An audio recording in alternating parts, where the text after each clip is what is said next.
It was a cold winter that year, even in a land known for cold winters. Around town, everyone was bundled up under so many layers you couldn't tell who was who, except for one girl who always went out in a bright red and black plaid Mackinaw coat her grandma had made for her, so everybody called her Mackinaw Jane. One January morning, Jane's mother handed her a basket full of fresh-baked oatcakes and beef jerky and wild raspberry wine. Take this to Grandma's cabin on the far side of the forest. I don't want her coming into town for supplies when it's so cold. We'll get her what she needs. Jane promised that she would. And Jane, you stay on the trail. Your sister already went out that way first thing this morning, chopping wood. Step in her footprints so your boots don't fill up with snow. And again, Jane promised that she would. So into the forest went Mackinaw Jane, under the snowy boughs of the Douglas fir trees. The cold iced her eyelashes together. It raked her throat, but she kept up the collar of that Mackinaw coat, and she stepped in the bootprints of her big sister Beth. Oh, she liked following in Beth's footprints. Beth was 10 years older than her, and could swing an axe as well as any muscly man in a lumber camp. Deeper into the forest she went, and deeper, until she came to a place where the path to Grandma's cabin turned right. But another trail Jane had never followed before went left. And sitting at the fork in the trail, though Jane didn't recognize him, was Winter. Winter wore one of his favorite forms, a white wolf with icicle jaws and the aurora in his eyes. Where are you going, Mackinaw Jane? Well, to my grandma's cabin down that way. I've got oatcakes for her, and beef jerky, and wild raspberry wine.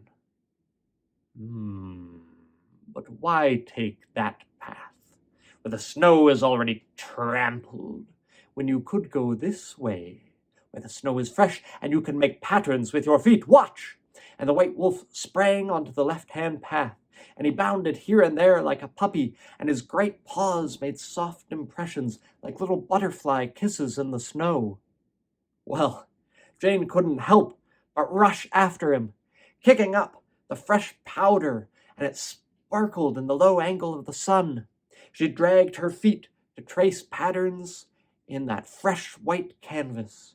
She spelled out her name with her footprints. She flopped onto her back and made a whole host of snow angels.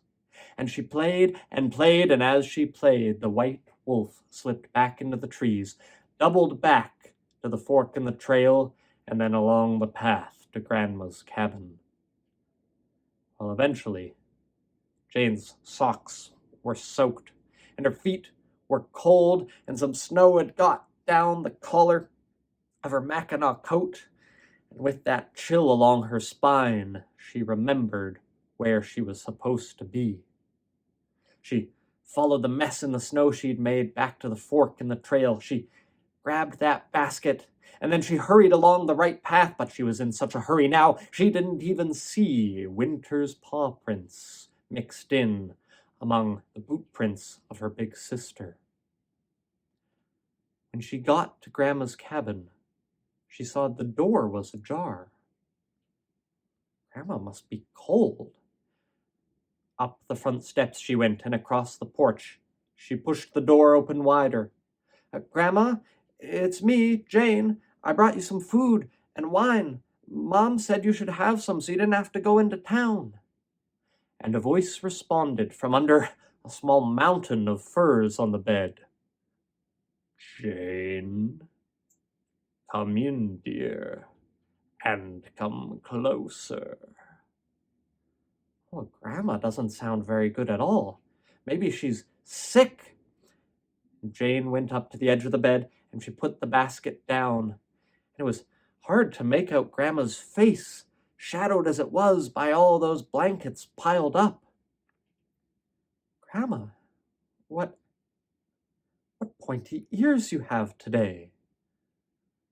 "Oh, they perked up when they heard your voice, my dear."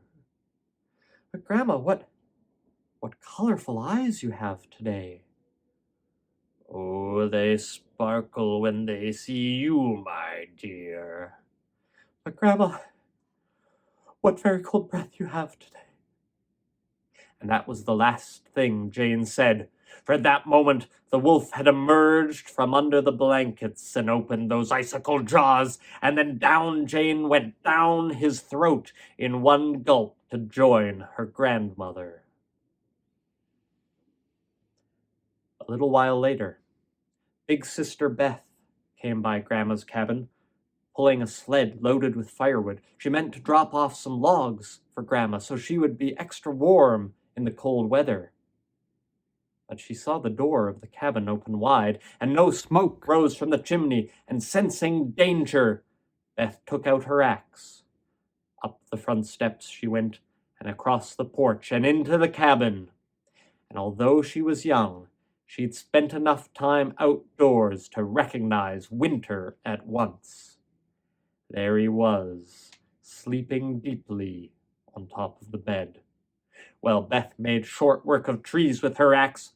She meant to make short work of that wolf, too. Up to him she went, and she raised the axe. She brought it down to slit open the belly, fearing what she might find inside. But as soon as the axe blade touched the white fur, the metal frosted over and shattered. The wolf stirred in his sleep, but didn't wake. Beth hurried over to the wood stove. She struck a match. She got a fire going. And when the fire was good and going, she put the axe handle inside. And when it was alight, she took that burning brand in hand and pressed it against the white fur of the wolf. "Ow! Ow!" That woke Winter, and he sprang up. The icicle jaws opened, but too late. There was a crack and a hiss. And with a last howl of steam, the white wolf melted away. And where he had been on the bed, Beth found her grandma, and in that bright red and black plaid coat, her little sister, Mackinaw Jane.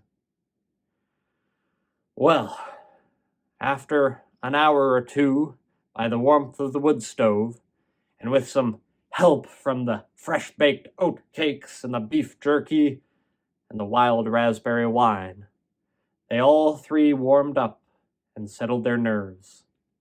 Then they left Grandma with the supplies, and Beth and Jane headed home. And you can be sure that this time little Mackinaw Jane made every single one of her steps go in one of Beth's boot prints all the way back to their own house. As for Winter, he would reappear in the forest that year, seeking out the solitary, the unwary, the ill-prepared. He ate well. But after what had happened in the cabin, the white wolf showed neither tooth nor tail again to Grandma, Big Sister Beth, or to Mackinaw Jane.